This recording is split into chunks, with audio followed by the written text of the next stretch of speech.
సమస్య రాగానే మనలో చాలా మంది బెంబేలెత్తిపోతాం.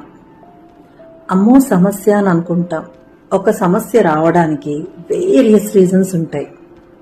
మన కర్మ ఫలితం కావచ్చు. ఎందుకంటే ఎవరు కూడా కావాలని, మనకి బ్రహ్మానందం గారు కూడా చెప్పారు, కావాలని బ్యాడ్ డేస్ రావాలని కోరుకోరు. ఆ టైంకి మనకు అలాంటి బుద్ధి పుట్టడం వలన ఏదైనా కావచ్చు, మన కర్మ ఫలితంగా కావచ్చు, వేరే ఏ రీజన్ వల్ల అయినా సరే మనకి తట్టుకోలేని కష్టం ఒకటి వచ్చింది అనుకోండి, దాన్ని తట్టుకునే శక్తిని కూడా దేవుడు మనకి ఇస్తాడు.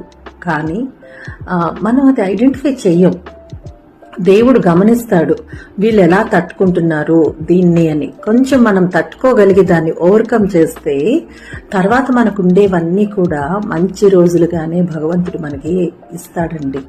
ఆ ఎనర్జీ లేకపోతే ఇన్ని కష్టాల్ని దాటుకొని ఇంతమంది మనుషులు తర్వాత మంచి రోజుల్ని ఆస్వాదించగలరా చెప్పండి?